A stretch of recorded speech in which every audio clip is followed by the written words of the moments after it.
Thank you all for joining us for this special webinar. My name is Michaela Barouch, and I am the VP of Education Strategy here at Ozobot.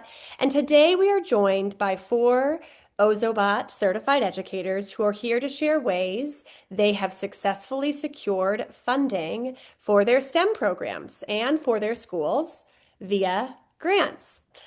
We know that this is a time where budgets are exceptionally tight, so we are thrilled for you to hear their practical tips, their hard-earned lessons, and their words of encouragement. I will start by very briefly introducing our certified educators, and then before each speaker begins, I will share a brief bio so that you can also just get to know them better. So today you will be hearing from Ariana Tricky, Lee Davis, Bob Cook, and Charlotte Norford. Let's get started. Our first panelist is Ariana Tricky. Ariana is a dedicated educational technology integrator for Richmond Public Schools in Richmond, Virginia. Since 2016, Ariana has been a driving force in her division, earning honors such as her school's Teacher of the Year Award and the REB Award for Teaching Excellence. Currently, Ariana supports teachers and students across three elementary schools in Richmond with all things ed tech, coaching educators on how to create engaging, accessible instruction through innovative tools while bringing 21st century skills to life for her students. A Donors Choose ambassador since 2020, Ariana is passionate about ensuring that every educator has the resources they need to succeed. She joins us today to share her expertise on how you can use donorschoose.org to fully fund Ozobots for your own classroom. Ariana, take it away. Hey everybody, I'm so excited to be here with y'all tonight to just introduce you guys to the really fun, exciting world of microgrants, which is essentially what Donors Choose is. So I'm here to talk to you about, I think, the fastest and easiest form of getting some Ozobots for your classroom. So let's go ahead and dive in. I need to click on. Let me exit full screen really quickly. There we go. All right. So I wanted to just start by introducing you a little bit to my own crowdfunding journey. So, as Michaela shared, in 2016, I was teaching at a Title I elementary school in Richmond, Virginia, and I didn't even have a projector for my own classroom. And my school was like, we don't have it in the tech budget. You're just going to kind of have to deal. And unfortunately, I had so many different needs in my classroom that I just couldn't imagine a world without those visuals. So I started doing some research, and that led me to Donors Choose. And I've gone through essentially a ton of different micro grant options. I was able to receive a grant from Adopt a Classroom through Staples. I've also been fortunate enough in the years since transitioning to my new role to being at schools that have some microgrants in the form of PTAs. But Donors Choose is really like the sweet spot for me, where I have now raised, just with that platform alone, over $50,000. And I'm just looking forward to teaching you how to do these same things. So the main reasons that I ended up turning to Donors Choose, first and foremost, because it was so quick and easy to apply for these microgrants. Uh, I put a fun graphic up on the screen that shows a very recent project that I had funded. So as you can see, I submitted the project on September 22nd, and then within literal days, less than a week, my project was fully funded by random donors around my city, and the resources were in my hands to distribute to the students. So, with that being said, you can't, with big grants, you're expecting a lot of a wait process. So, this is a great option if you are like, I need Ozobots because I'm running a STEM night in a couple of weeks. Another reason that I like donors choose over other options is just the sheer volume of celebrity and corporate partnerships. So on this screen, you'll see that project that I had told you about. It ended up getting matched by Ripple, which meant every dollar that somebody donated, Ripple also gave a dollar. So that led to the funding happening even quicker. And then we have fun celebrities, like shown here, one of my favorite folks from Community, who play on Celebrity Jeopardy. So people know about Donors Choose. If you've ever watched Abbott Elementary, I know that they also sponsor Donors Choose as well. So because of all of that attention on the platform, it's really easy to get that funding pretty quickly. And then, of course, beyond those celebrities, there's such a strong community of donors that really like wrap around you and support you.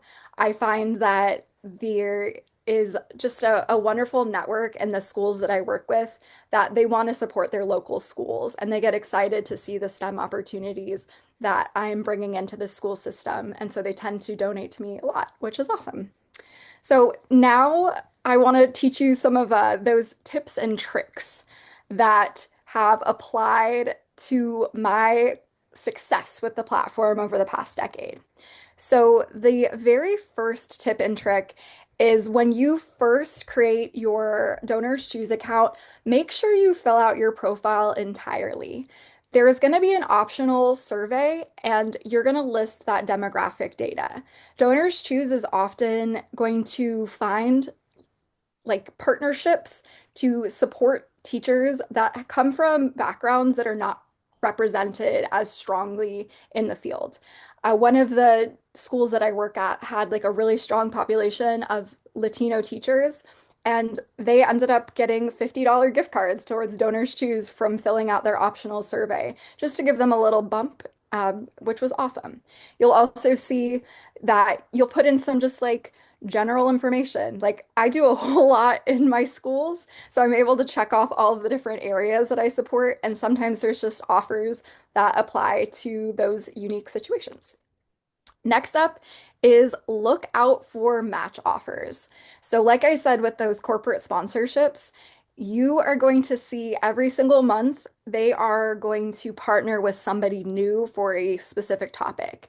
And if you are new to Donors Choose, your very first week of having a project up, they even have a special code liftoff that friends and family can put in there. But with the matches, I've often found that even if the match is for something specific, there's always a way to be creative and to make it so those STEM items apply to that match. One of the first big project series that I wanted funded, because my classroom obviously didn't start with much technology, I wanted iPads. And I ended up doing like iPads for every imaginable topic, like financial literacy. We're going to read books about the banking system on these iPads. And having all of those matches led to those projects getting funded super quickly. Next up is just in general to check your email. So Donors Choose is going to constantly be emailing you with opportunities. This one was sent just a couple of days ago, and if I kept scrolling down on the email, there would be a list of those matches coming up, exciting days where there's going to be more eyes on the website, all sorts of stuff like that. And another big tip, which I find a lot of teachers, they get like anxious first time doing something, but really you do not have to reinvent the wheel. So one of the things I always introduce new folks to Donors Choose to is searching through and looking at other people's projects. So if you are doing a project to get some Ozobots for your class, I would recommend going on the website and searching for Ozobot. And looking through those project descriptions, you can even copy the cart. You can copy the description and make it apply to your school setting and scenario. Another little pro tip here is you can also select to see projects that have matches, which will give you a little clue of which matches you can actually apply to your own project. And I also like to see fully funded projects because if they have a really strong essay, that's something I might want to emulate in my own essay. Another piece is craft a compelling narrative and a title. So I have one of my teachers on the screen on the left-hand side, Mrs. Cosins, and she put together just a really simple essay that described what her goals were with her getting some Ozobots for her space classroom, which is our gifted program. I found another essay when I was searching, and the more vivid that you are in your description, the more the donors are going to be excited about supporting your classroom. When it comes to the titles, I've found that the sillier and more creative and pop culture-y the titles are, those tend to fund really quickly because people see them when they're scrolling through the list and they're like, oh, that's so fun. Like some of my favorite titles, I think I've got on a couple other slides, like I always did another one wipes the dust for cleaning supplies. So you can really get creative and those are going to grab people's attention and make them want to donate if you also have that compelling narrative to go along with it. Another big tip is keep it small. So I try to keep my projects under $500 when I am creating the cart. And you'll see for that teacher that I just showed you, that would mean getting just a couple Ozobots at a time. You'll also see what I like to do is add like a part two or just a number two if I'm doing a series. And even in my descriptions, I'll usually talk about how, like, the Donors Choose community has supported us in getting a few Ozobots, but now we want more, so more students can be using these. And so you can just continuously build your library through these awesome micro grants. And then another tip is simply support yourself. I think psychologically, donors like to see that teachers are invested in their own projects. So I'm always the very first person to donate to my project. I usually just give $1. It's a tax deduction, so I can claim that right off at the end of the year. I put a nice little sentence when I post it. And then when donors are scrolling through, they're going to go, oh, this teacher must really want this funded because she gave her own money to the project. So psychologically, you're getting in those donors' heads. And then my final tip is simply to just be thankful. When it comes to your donors, you are able to really build a community around you by posting like sincere thanks. One of the things that I love about the community is you'll find that people will come back and donate to your projects over and over again if you formed a connection with them via the thank you packages that you send out. So this example that I pulled up right here, Kate Fit was actually, she volunteered in my classroom, my very first classroom 10 years ago. And she has followed me throughout my whole career, and she always sends me like $15 on whatever project I have up because I've continued that relationship with her by being really grateful whenever she contributes to my students. So that is the tips and tricks when it comes to Donors Choose and microgrants. And if you need any support or have any questions, I'll be sticking around for the Q&A at the end. But thank you all so much. That was wonderful. Thank you so much, Ariana. To quote you, I am ridiculously excited to see the impact that this will have on others. I had to say it. I see a few questions in the chat. Thank you for the questions. As a reminder, we are going to save the Q&A until the end, so we'll get to those questions at that time. But I am going to now introduce our second panelist. Please give a warm welcome to Lee Davis. Lee is a STEAM teacher for pre-K through fifth grade at Chapel Hill Christian Academy in Clarksville, Tennessee. She is in her second year teaching STEAM as a special area class and in her 16th year teaching. Lee has always made it a goal to create fun and engaging lessons for students, which led her to her current role in STEAM, where she has procured major grants to fund her programming. And I'm going to share my screen. Just give me one moment.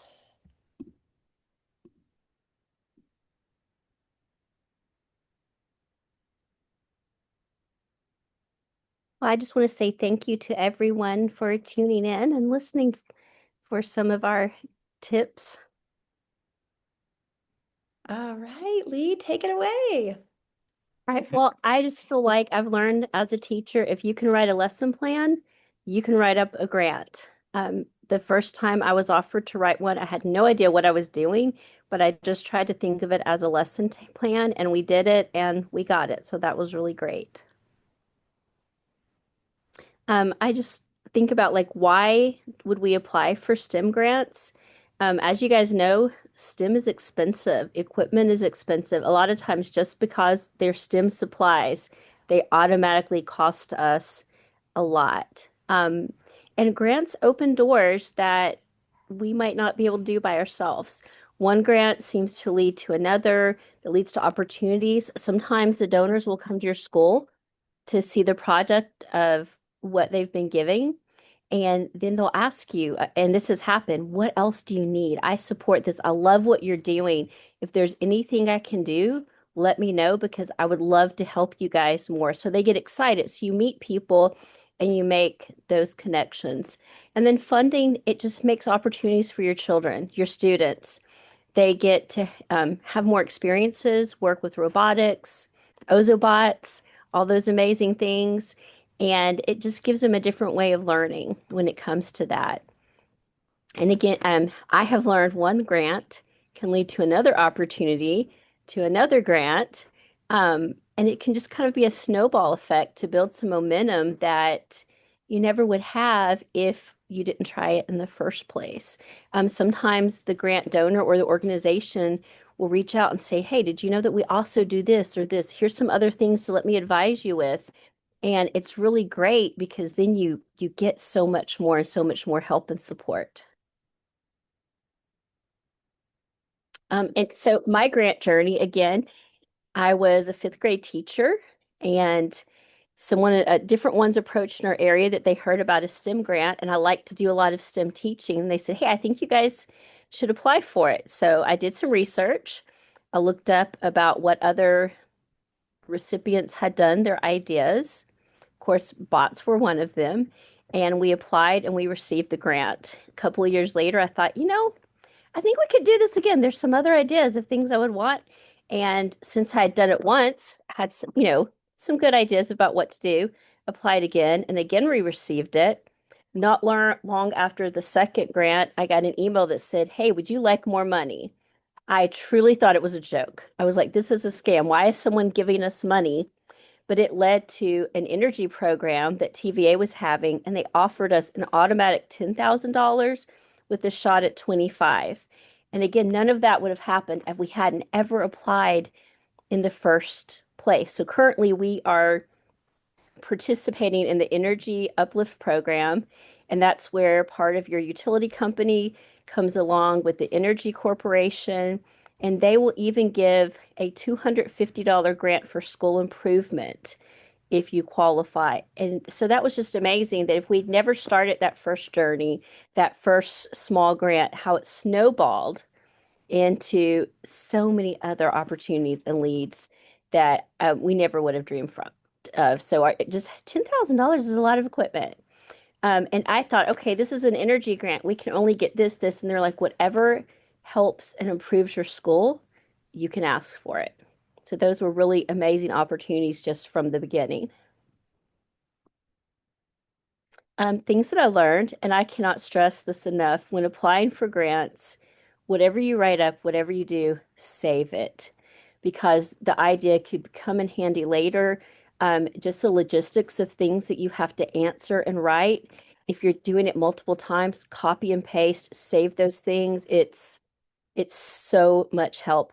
And just don't be afraid to try. When you first look at some of the applications, especially if you're asking for larger, more formal grants, the first one I know that we looked at was like 20, 30 different things you had to fill out. But once we started doing it, it's not as complicated as it looks, but it is very intimidating.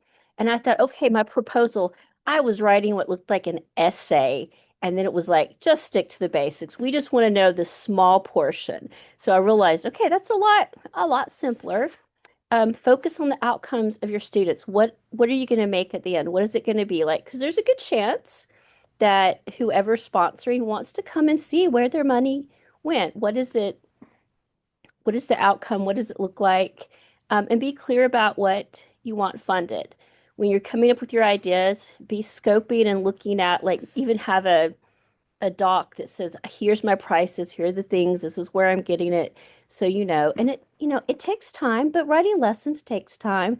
And once you've done it a few times, you've got it. I mean, so again, I feel like it's intimidating at first, but once you start your path, you'll have it and you'll do a great job with it. Some strategies that work. Find a program that matches your project.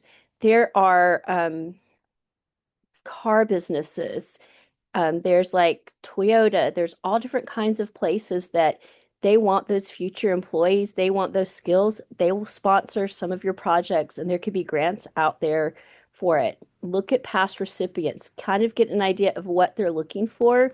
For one grant, I took bits and pieces of other people's ideas, made it our own, and we got it. It really helped a lot. And I have learned to ask trusted coworkers input. What do you think about this idea? How could we use this? And some of them will say, hey, I'll sit down with you. Let's brainstorm. Let's work on this. And they will be so willing to help you. Look for cross-curricular connections. So the more subjects you can add, the more children you can impact, there's a good chance you could get more points and have a better chance of getting the grant. And show real world and environmental impact. So many corporations, if you are saving the future, if you are helping the environment, whether it's animals, plants, people, they have a good chance of supporting you because those are things that they have to worry about for the future. And real world experience, things that really apply to things that we would need in our world. And just follow the scoring system. Most likely there is a scoring system that will give you an idea. Score yourself before you submit it. Kind of think about what are your chances, your odds of getting the grant. And if you get turned down once, don't give up. Save all of that. You have a better idea of what you're looking at. Try again. I definitely would encourage to try again. But save things because I realized one year I lost some of the stuff that I had done. I was like, oh no, we have to start all over. So saving helps a lot. In our area in Tennessee, and I know TVA flows over to some other states, TVA has so many grant opportunities. And I know if we have it in Tennessee, we have to have it in your area also. But they support hands-on STEM learning. There's some are competitive, some not always, but make sure you look at your time frame. They have a STEM grant, they have a robotics grant, they have the Uplift program. There are so many things, but just check your deadlines because what the deadline is this year, it may not be the same deadline as last year. And they are competitive. There's usually, I can't remember now, but there's so many schools competing, but there's so much money there that they give also. And if you get it this year, you can build upon it. You can try again for next year and build your whole program based on it. So it's not just a one-time deal. You can get it for multiple years. The energy program grant, $10,000 to $25,000 with the possibility of 250. They are looking at for participating in the program school improvement, STEM based, that can help the whole school. So there's so many different things you can ask for that you could impact. Um, and often it's pretty successful. I know the lady that I've been working with, she says, I'm here to help you. I want you to get this, and I'm going to do everything I can to help you for it. So those are really, really great things for the uplift. The robotics, it helps with robotics, engineering. It can help with travel expenses for your team. There's just an abundance of so many things out there. And then some more places to look. Walmart gives grants, and they're not that hard or complicated to fill out. You set up an account and you can do that. A lot of utility corporations around you. Um, Again, I think I'd mentioned like dealerships sometimes can help. Any place that uses technology will help. Manufacturing plants. There's so many places that I had no idea that you could write a grant and ask for support, and it's out there, and they want to help. They're very willing. I started with Toyota, which led to Toyota Toshiba. They help in so many places. So if you're thinking in the area of STEM, think about so many places that that supports, and most likely they'll be able to help you and get some ideas. But if they are a STEM technology-based company, they're probably going to help you to build for the future. So again, just remember, do not be discouraged. Don't be intimidated. It can be a little scary at first. It's going to take some time, but it's worth it. And it's not anything like crazy time consuming. Start small, build, ask questions, reuse and refine. Like go back over. If you got turned down this year, look at the point system. Think about how could I redo this next year? And one opportunity most likely will lead to another, and you'll have a lot of supporters.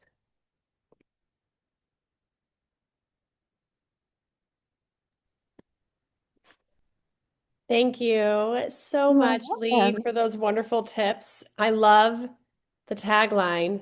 If they use STEM, they probably support STEM. So definitely keep that in mind, everyone. All right, we are going to move on now to our third panelist. Please welcome Bob Cook. Bob is a STEAM integrationist at Wauhatchie Forest School in Chattanooga, Tennessee. Bob taught computer science for over 40 years at universities all over the country. In addition, he worked for Microsoft in Seattle and NASA at Cape Kennedy. Since retirement, Bob has taught STEAM to K-5 for the last 6 years at local elementary schools. Ozobot has been a part of his program at every grade level. And I'm going to share my screen in one moment.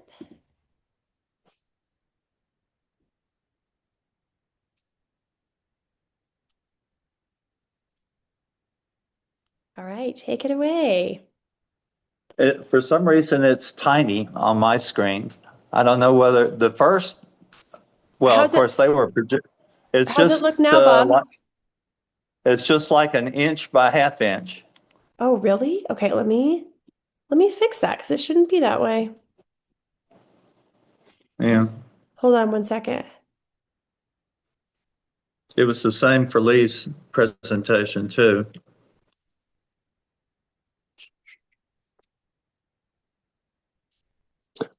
Well, while she's doing that, let me just point out, if you're unfamiliar with Ozobots, is you say, okay, I get a robot, now I have to have a computer to do something with it. One of the really super things about Ozobots is they have a color coding system on paper that you can put marks and control the robots.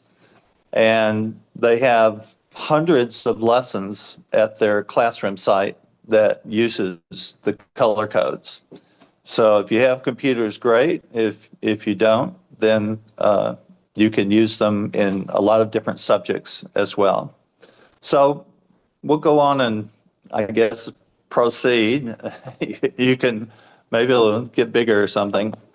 I'm going to be talking specifically about the TVA grant that Lee mentioned that she applied for. And there we go. That's good. Thank you. Yep. And she was successful with. So I'm going to get into the nitty gritty details, but I want to make a couple of comments first. Is why apply for a grant in the first place? Well, first off, anything tactile like Montessori is going to be very interesting and exciting to kids. The second thing is very few teachers go outside the classroom. So if you're a teacher that brings in outside resources, you're going to look good for your principal. You're going to look good when you apply to other jobs if you have to make a career move, and you're going to make your school look good. So that's one of the reasons to pursue grants. Okay, next. The second thing I wanted to say is one of the cool things about EVOs which I discovered this summer, is the EVOs that I had like 8 years ago still update to the latest firmware, which I thought was fantastic value. So you can go to gotten Ozobots from parents whose kids bought them after the lab, but then decided it took some work to use them and they weren't doing anything, so they gave them back to me. You can ask your principal. In fact, if you're going to submit an outside grant, you probably should at least give your principal a heads up. You can partner with other teachers. A grant that involves multiple subjects is better than one subject. A grant that involves multiple teachers is better than one teacher. A grant that involves multiple schools is better than one school. The other thing that I've done successfully is to offer summer camps and after-school clubs. So I offer a robot club after school from 3 to 4. And in the fall term, we had 31 kids. We do it for 10 weeks, $10 a kid. So we brought in $3,100 in resources to the school. So this is something that is very easy, and you could share with another teacher to do it. Next. So the TVA Valley STEM program is $1,000 to $5,000. It has priority areas, which are pretty much going to be the case for many different grants. Next slide. It covers a multi-state area. Now you might say, well, you know, the previous lead talked about TVA, he's talking about TVA, but you know, this is like bread and butter. If you get bread and butter in California, it's pretty much going to look the same. So you're going to see these same kind of details in all different kinds of grants that you run into. Although we're not talking about, if you have questions about the NASA state program or federal grants, I'm up on all the details for those as well. Next. So I usually start looking in the summer for grant opportunities because, you know, I'm not particularly doing anything in the summer. And it's relative, at least you have more free time to do this kind of thing. Grant's going to have a timeline, so I usually start, you know, pretty well in advance trying to come up with what theme I want, what resources I want to get. These are the rubrics for the TVA grant. On the TVA application, it sort of has these as categories that you fill in. In other grants, they may only list the rubrics. I recommend to people that if you're writing a proposal, take the rubric titles and use them as section headings. So they don't have to search that, you know, learn 21st century skill. They don't have to go back and search the whole thing or remember what they read to know that you covered that particular scoring point. Next. So here's an example of the narrative for the grant that we submitted in the fall, and it was funded. We submitted 3 proposals to TVA. We've gotten 3 funded, and I included this as an example of how I tied the grant proposal into the themes that were on that first slide, like career development, for example. And then the next slide is going to have the budget so that you can see how the narrative fits in with the budget. And I guess, you know, if all else fails, do a car wash and you can buy, you know, an Evo or 2. Thank you for your attention. So here's the budget. I forgot about that. The theme was based on GLOBE, which is a NASA worldwide initiative to collect data. And they have different themes like atmosphere and the Earth and oceans. And this year happened to be atmosphere, so that's what we used as the theme of the grant proposal. And, you know, if you look at it offline, you'll see that the narrative fits in pretty well with what we asked for in the budget. And we didn't ask for Ozobots because we already have a bunch. The first Ozobots I got were through a district robot initiative. The second set of Ozobots I got was through funding to start a new STEM lab. And the third set I got was through a partnership with our local university, which is a NASA space grant school. So now I'm finished.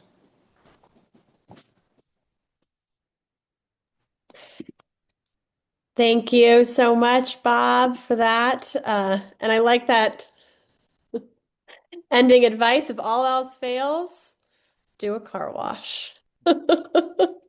Okay, everyone.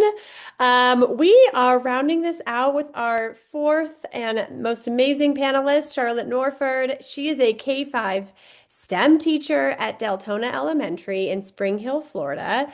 Charlotte has been teaching for over 30 years and has spent the past 24 years at Deltona Elementary.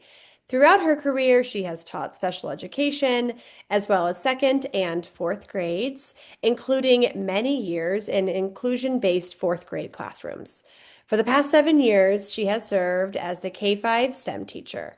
With the support of a highly collaborative administration and coworkers, Charlotte has successfully grown Deltona's STEM program year over year, securing more than $20,000 in grant and funding donations. Charlotte, take it away. It's a little easier for me just to talk about what I've done in earning my grants and things. The $20,000 over the past several years, a lot of those have come from my local education foundation, and they've been phenomenal in awarding grant money. They may say, "Oh, it's a $500 grant," but then if I ask for 3,000, they actually are able to come up with that 3,000 or whatever that money is that I need, like for the Ozobots or an updated classroom kit of the Evos. One of the things that I do when I look for grants is I think about what my keywords are going to be. If you're excuse me, if you're looking for STEM grants, you want to make sure you're talking about things like robots, collaboration. If you're focusing on the engineering design process, the technology, that the students are working together, they're working in teams, they're problem solving, they're looking for things that are going to grant evaluators are actually looking for things that talk about their life skills. What are the kids going to be able to use them only now, or are they going to be able to learn and carry those skills on throughout their lives? Look at the grant requirements. Every grant has a different set of requirements. Sometimes they want just an abstract. Sometimes they want a little more in depth. It might be an essay. The first grant I ever won was, believe it or not, through McDonald's. And it was $1,000 grant. They wanted to know how you would use technology to enhance language arts. So I had to sit down and write an essay, and I, earned that grant. You don't have to focus on the larger grants. We had someone that was talking about earlier. She did the microgrants and writes a lot of donors choose. Donors choose is good. You get a little bit here and there. The more you write, the more grants you're going to earn. Don't be afraid to look at your education foundations. They have pots of money. They have the ability to go out and look for those larger funding sources to be able to support what we want to do in our classrooms. And don't be afraid to look at union sources too. The NEA has grants as well that you can go back and look at what teachers have earned grants for and word your grants in the same type of a format. If they're for STEM, you can always find grants for STEM education, whether it's robotics or electronics or technology or anything along those lines. They're out there. Sometimes it's a lot of legwork, but if you start with the places like your education foundation, your donors choose your energy sources like the TVAs, or in Florida, there's Swift Mud, different places like that that all tie in through the utilities, your small local grants, anything like that. And that's what I have for you. Thank you so much, Charlotte, and thank you to everyone. And we are going to go ahead and end our recording right here.